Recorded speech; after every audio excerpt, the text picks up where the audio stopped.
What's up, everybody? Jared here with another episode of Coach Talk.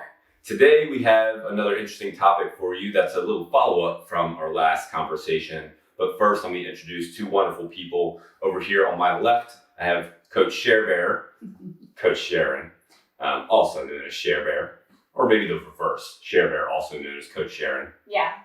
And then on my right, I have Coach Trevis, aka TJ. Fantastic. And I wanted to start today off with a little question. We do name game here sometimes in our classes, and I wanted to, well, you know their names, but I did want to ask them a question since we just opened the gym back up. If you're not a PAC member yourself, we do have a brick and mortar facility where people come and train, and we opened it back up a week ago today of the day we're recording this. I'm sorry, a week and a day ago of the day we're recording it. So, Sharebear, what has been, have you had an interesting experience since we've been open, or what has been your most exciting experience since we've been reopened? I would say I haven't had like one specific interesting experience, but the whole thing is just interesting with how we're changing. How we're scheduling. And... Yeah, we're scheduling, we're cleaning so much and everything. And the first day, I was just a mess. Like I couldn't, trying to get first of all, trying to remember how to do my job. And second, trying to figure out how to do that plus how to change it and do things differently. So that's been really interesting for me coming back. But I think I've got a groove now and it feels natural again. Very nice. What about you, TJ? What was yours? I just think I really enjoyed just seeing everybody come back, how excited and happy they were to be back. And I don't know, it was just like kind of the same thing. It was like there's all this extra stuff and how do you do it and how do you get everything done and keep coaching and not be exhausted when you walk out the door. So, but it's really good to have clients back in the building and see them being happy and excited to be here. So, and then signing up 3 people last week, which was very much a surprise that, people are ready to get back out there and do it. Yeah, so that was super awesome. So on Monday, and you two know this by now, but Monday I was the first one to start the afternoon. And as I'm starting class, I go through the warm up and get it going. And then I start the workout, or I begin showing the workout. And one of our members, Tom, is like, so is movement on the timer now? And I was like, what are you talking about, Tom?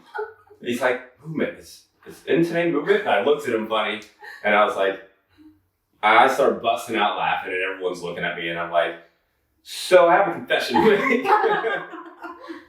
Yeah, right. I started off with the wrong class on day one. So at least you learned on day one. I know. Right.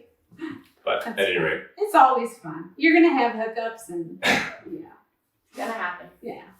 So today's conversation, like I said, is a follow-up from last time. Last time we talked about exercises for longevity, which was a good conversation.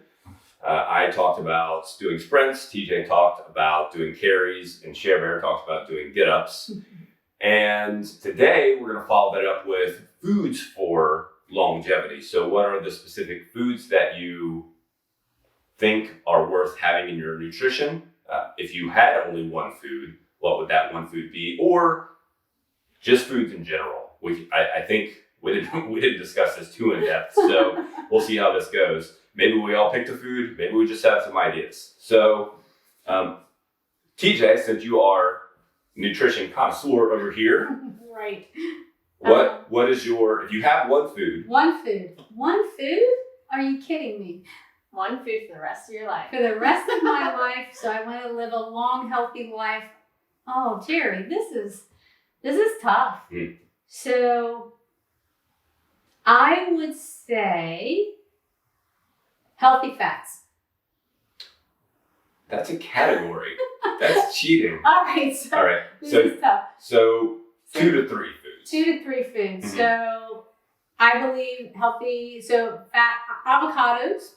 That's a healthy fat, not processed in any way, whole. And that's what you're shooting for. Nutrient dense, which means it's got a lot of nutrients for the number of calories that are in there. And then my second would be broccoli, because it's out of the cruciferous family of vegetables, and that they have a component that helps detoxify your body. So broccoli in particular is one of them, that it's the only one that your liver can use to detoxify your body. So I think that's really important for longevity and living a long, healthy life. You really pinned me down. I did. I could go on and on, but go ahead. All right, we'll give it some time. That's interesting. I like the broccoli one. Definitely a lot of nutrients and stuff in that, and like you said, the liver detox, definitely important. The avocado, certainly I would agree with, because avocado has all kinds of vitamins and minerals in it. The healthy fats, just like certainly lots of fiber. Lots of fiber in it, so there's a lot of benefit to both of those. You left a big component out. What's up with that? What? I was thinking of that too. Well, you pinned me down, first of all. That shut my brain down to make me have to pick two. So a big component out of avocado? No. Out of the whole there. So you have a couple macronutrients in there, but you left one out. You left the macronutrient. The protein. Mm. No, I would die, wouldn't I? Mm. Well, you pinned me to two foods, so That's okay. I'll be a vegetarian, I guess. And it still isn't complete, is it? So I think, okay, you're going to make me pick another food. So I would pick myself grass-fed beef. Okay. Any particular cut type area? It would be best if it was on a bone. Mm. So Why that is would that? be a steak. Well, because you should eat off of the bone. You get a lot of minerals and nutrients from the bone being attached to the meat. So for longevity, that's really what you want to shoot for, is to eat meat off the bone. And, well, I won't go there really for the rest of the meat, but nose to tail. Nose to tail. Yes, for longevity. Very good. Thoughts on yours? Did you have some specific ones? I had some of the same ideas, so I wasn't sure if we were picking one for the rest of our life. Me either. I'll pick categories. So I agree with avocado for sure, because just like you guys said, it covers a lot. And then if I was choosing a meat or a protein, I would probably choose wild caught salmon because it's high in fat. It's very nutritious. And then vegetable wise, I had a hard time with this. I went back and forth between broccoli and kale. Broccoli for the same reasons. Kale is just, it's very antioxidant rich. It's very healthy. Vitamins and everything. So I don't know. I'll settle with kale since you already said broccoli. Okay. So give people some more options. Right. And then I wanted to say, I know it's not really a food necessarily, but turmeric. Oh yes, nice. Very good. Anti-inflammation, because that's really what you're looking for. Right. For a big component for longevity is to decrease as much inflammation, because we get inflammation from pollution, from just living life, and our cells even create a certain level of pollution within our body. So the more that you can decrease those toxins, decrease that inflammation, then the better it all is overall. So that was my thought. You put that turmeric on that kale. You can. Or that'd be an interesting combination. You could put turmeric on your salmon too. Yeah, you could mix it in some water and drink it. Yes. Yeah. So speaking of spices, I forget the study, and this is going to be awful.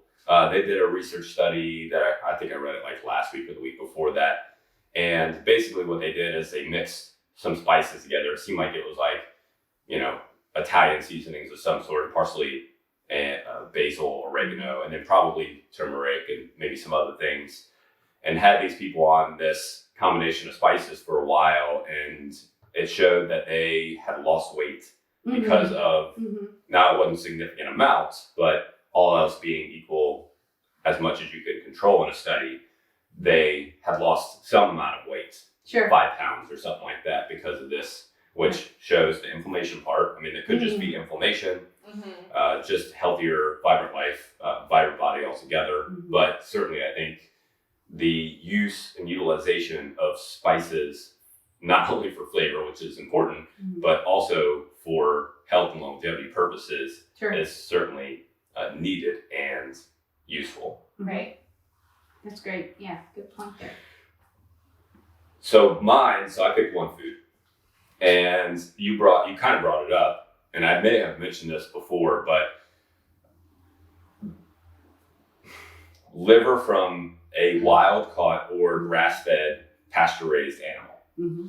So if I think about what makes a food quality for longevity purposes, I think about healthy fats. Liver has that. Healthy fats, you talked about eating nose to tail. Liver is basically in the middle, if you will. It's a meat in the middle. So it has all the healthy fats in it that you need. It has a good combination of omega-3s and omega-6s, so it's not super heavy on either area.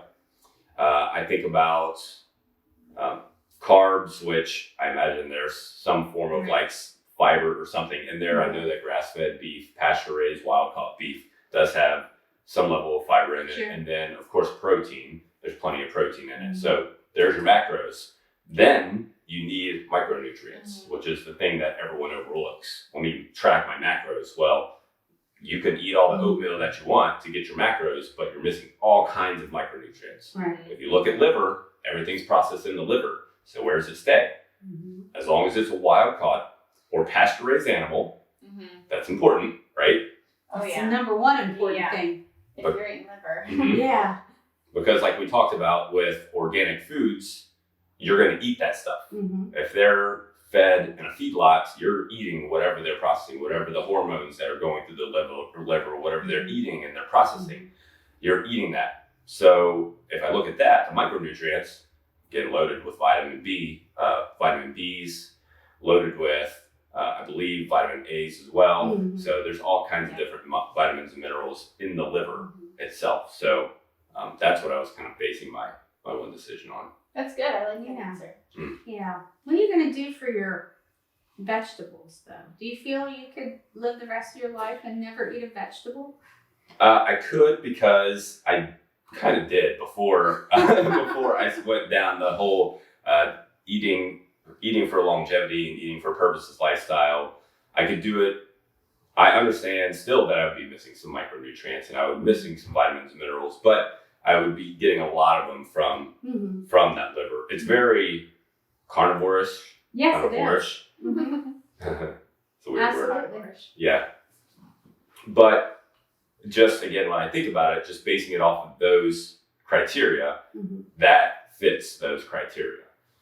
So if it were one food, then yes. But if I had 2 or 3 foods, then it would probably be a different answer. I wouldn't want to eat liver at that point. If I had 3, if I could take a couple of other options, then it would probably be steak or something along those lines, and then kale or broccoli, and then avocado or something along those lines. But nice. Most definitely. Nice. Do you guys like liver? Like it? No, I think it's not something I crave, but it's something that when I changed my life, there were several foods that I never ate because I didn't like them, but I knew that they were good for me and that I needed them. So I made myself eat them. And interestingly enough, it didn't take very long to where those are main components of my diet to this day. Because I think you have to expose yourself. Right. If you don't expose yourself, and you can't just do it one time. I think the number 7 times you have to, and then, or your taste buds change every 7 years. I forget what they say. But just keep exposing yourself, making it in different ways. Keep trying, and all of a sudden you'll find that you do like that food. So, right.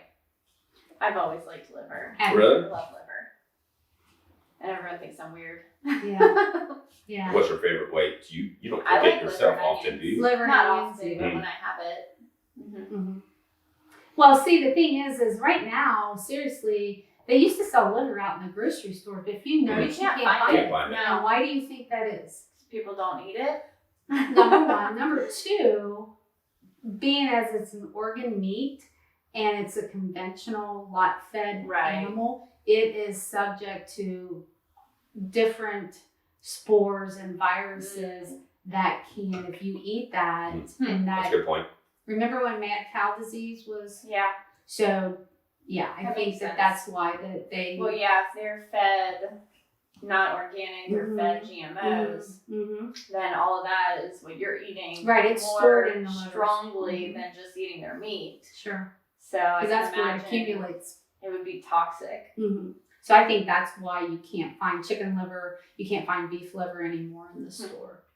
Interesting. Yeah. As the saying goes, well, I would say you are what you eat, but really you are what you eat. Right. Because with, again, veggies and fruits, if it's being sprayed or if it's being grown with pesticides, you're definitely getting that in your body. If it's an animal, you're getting whatever that animal is eating. Right, definitely. Cool. Any other thoughts? No? Cool. Quick and easy today. Hope you guys got some good information. Make sure that you're getting your broccoli and your avocado. We all kind of agreed on those. Your kale, your wild-caught salmon, definitely an important one. And try liver. Your grass-fed, grass-finished liver. Enjoy it. Yeah, and enjoy it. And it's all right to eat off the bone. Yeah, definitely off the bone. Actually, and I told you this, Yeah. I've been cooking chicken breasts, the split chicken breasts. That it's much more tender. Oh, Like the meat is so much more tender. The split chicken breast off the bone, much better. Better for you. Yes, and you get the skin. So that's it. Make sure you're implementing those into your diet for next time and you're living a nice, full life and extending your longevity. Go out and live it, my friends.